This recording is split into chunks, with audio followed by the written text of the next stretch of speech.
Without question, John Ford was a visionary. He almost single-handedly changed the face of Western films in America. He succeeded in taking them off the studio backlot and out into the wide-open spaces where they belonged. In the process, he helped to put a spectacular remote area called Monument Valley on the map. It's the American West as a kid you envision. It's the American West that the Europeans envision. I mean, why does Monument Valley get so many European visitors? It's because of John Ford's films, because they've all seen it, and to them, that's the American West. Monument Valley, John Ford's films are the American West.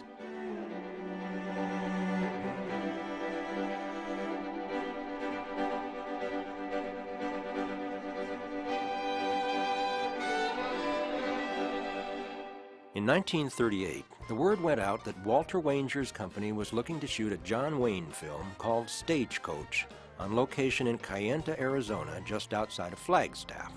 And that word, as they say, traveled fast, right into the ears of a man named Harry Goulding. Goulding owned a large expanse of land, approximately 640 acres, in a place called Monument Valley that bordered the tips of southeastern Utah and northeastern Arizona. He had purchased the land in 1923 for a mere $320. Goulding set up shop there with his wife Leona, whom he affectionately called Mike. Over the years, they had become trusted friends of the neighboring Navajo Indians after they had brought the opportunity of trade to the valley. But by 1936, the area had languished when, like the rest of the country, it was hit hard by the Depression. So Goulding sprang into action, hoping to convince the Hollywood producers that they should shoot in Monument Valley instead of Kayenta.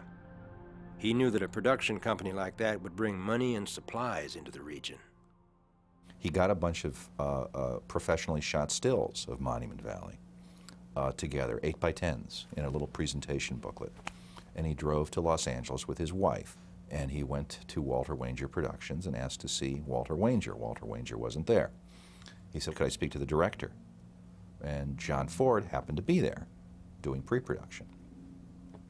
And he went in and showed Ford these 8x10 glossy prints.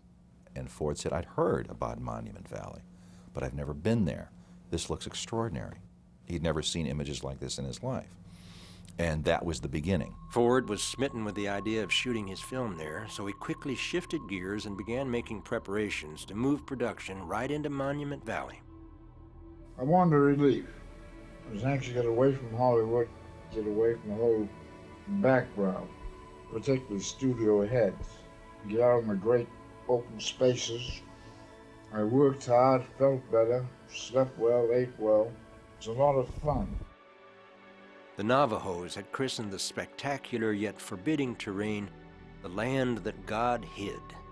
Monument Valley actually used to be the floor of an ocean in prehistoric times, and when the water receded, these great mesas and rock formations were left, and that's part of what appealed to Ford, is this timeless, eternal quality. There's something surreal and very stark as a wonderful backdrop for dramatic action. It represented the perfect place for the artist in Ford to paint his vision of the American West. But when the cast and crew arrived on location, they were shocked by the conditions in the region. Now, it was tough to shoot in Monument Valley because there were no facilities. My dad used to tell me that they had a base station where they would pick a place in Monument Valley to where they build a base camp. They put up old tent, those tents from long ago, and they built a few small cabins where some of the crews would stay, but mainly the director, the movie stars, they would come back out of the valley and stay at the Goulding Lodge over here. By the time they came to make My Darling Clementine and Fort Apache, a year or so later, Goulding had 5 small cabins on the property of the trading post. But the lodge in those days was far from the luxurious dressing rooms movie stars were accustomed to at the major studio lots. There were dirt floors. There was a Navajo rug in the center of the floor. There were 2 cots in each one. There was a kerosene heater and 2 small wooden dressers. That was it. One of those cottages was for Ford, and the leading actors would double up in the other 4 cottages. So John Wayne and Ward Bond would double up, or John Wayne and Victor McLaglen, depending on the picture, or John Wayne and Henry Fonda. And as you got further down the line, 4, 5, 6 people would sleep to a tent. Your shower was a big can, 5-gallon can of cold water that you showered in, and everybody did it. And there was no phone. Nobody got the industry trade papers to see who was doing what or whatever, and the Ford loved it because the studio executives couldn't bother him. Henry Fonda said it was like being a kid back at summer camp again. It was so much fun and so thrilling. And so for the people who were in the films, it was a great experience.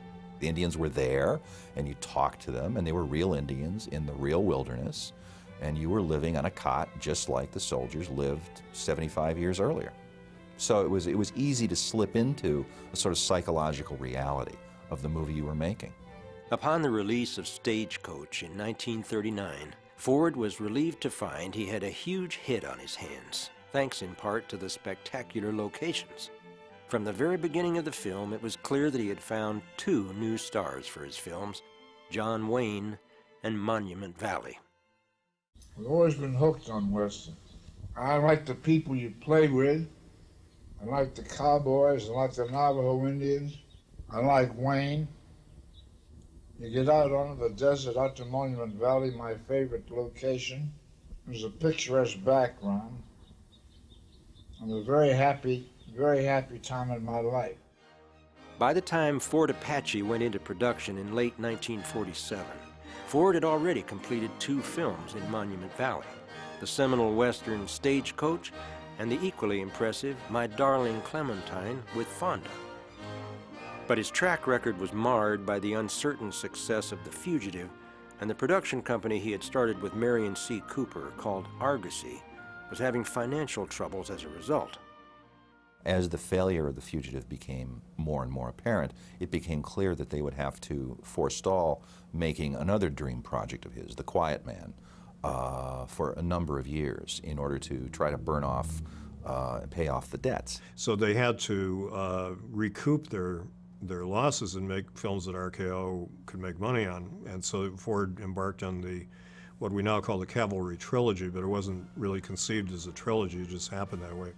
They made Ford Apache, Chihuahua Yellow Ribbon, and Rio Grande. And they were all very good films, very successful commercially, and that enabled him to establish himself as an independent producer working with RKO. Part of the impetus for making that and the other cavalry films was that Westerns were reliable, what they called bread and butter films, that if you're going to have a company and you want to make sure you make money, making a Western was a reliable way to do it. By this point, Ford was relying heavily on Harry Goulding, whom he now considered a friend, to help him rally the local Indians for his films. And he used Harry Goulding as his location liaison. Goulding spoke the language. Ford didn't particularly. He picked up some words over the years, but he wasn't fluent in Navajo, whereas Goulding was. They trusted Goulding implicitly because they knew he was honest, and they knew he genuinely cared for the Navajo and the land. And he got all the Navajos, and Ford insisted the Navajos that would work in his film were paid extra wages that the Hollywood extras got. My dad used to tell me that, you know, him bringing him all these movies and people being extras from the movies, that they got paid, so they really liked him, and he was a nice person to the Navajo people. Of course, this is great for the Navajos. It was great for their economy. We'd pour $200,000 and $300,000 into the tribe. They called me Natani Nez, which means big soldier. I took that as a great compliment. Of course, when I go back there, I've got to kiss more babies than a politician. Ford developed a real affinity for the land and its people, often acting as their guardian angel during tough times. In 1948, Monument Valley was hit with a real heavy snow blizzard. People that were living in the valley couldn't get around or get out to get food. Their cattle, their sheep couldn't get hay. So Ford used his military connections from having served in the United States Navy and had airdrops flown in, and they called it Operation Haylift, and they flew in both food supply for the Navajos and food for their animals, hay and such, and they survived that winter, and that was because of John Ford. And the Indians, the Navajos, never forgot it. As a further salute to Ford, the Indians dubbed the rough road across the desert floor Hollywood Boulevard, and even named one of the ridges John Ford Point. John Ford Point was his favorite place, so they named that after him. It's just ledge or a ridge that any way you point your camera, you can see different formations. Ford took full advantage of Monument Valley for Fort Apache, oftentimes using the dramatic vistas to suggest mood or the foreshadowing of plot lines. Even Goulding's Lodge makes a cameo appearance in Fort Apache. You see the stagecoach come riding up to its stop, and it comes up this bluff, and it comes to this two-story brick building. That's actually Goulding's Lodge. That's where everybody stayed. Each location seems to take on a character of its own. One of the reasons I love Fort Apache and those other films that Ford made later is that you really are out there, and really the scenes revolve around the vistas. Part of his vision of the world was that we're all very small in the scheme of things, and I think gives the dimension of moral seriousness to his work that was intensified as he went along. Depending upon the angle at which it was shot, the viewer could easily be fooled into thinking they were looking at an entirely different locale. Sergeant Beauford's repair wagon is attacked by the Apaches on a plain just south of Square Rock. Later, he returns to that same locale for the brusque meeting between Colonel Thursday and the Cochise, and like a giant hand, the tall fingers of Totem Pole Rock tower luminously over Captain York and Sergeant Beaufort as they ride warily towards the Indians' encampment. The startling cinematography is aided in part by cameraman Archie Stout's masterful use of infrared film. And it was Archie Stout's idea to use infrared film, which had been developed for the war, for the exteriors in Monument Valley. And Ford thought that was a good idea, even though it was troublesome because they had to use special makeup for the actors in those shots. You had to use very brown makeup, otherwise the actors would look like they were in whiteface. And processing was also a pain. But it was okay because it was photography, and Ford really had no problems at all taking pains with photography. It made the clouds in the sky really look like explosions. Very startling, bright clouds. And the scene in which the cavalry is about to embark on their fatal mission is really amazing. Ford uses the clouds and low angles and sculptural lighting on all the men in individual shots, almost to turn them into statues.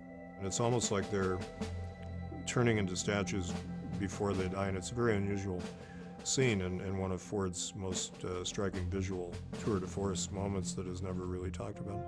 Upon its release on March 9, 1948, Fort Apache was a resounding success with both audience and critics. Throughout the years, Ford continued to return to the valley that he loved. Most notably, he shot The Searchers there in 1956, as well as the epic Cheyenne Autumn in 1964, which was his last foray into the Western genre.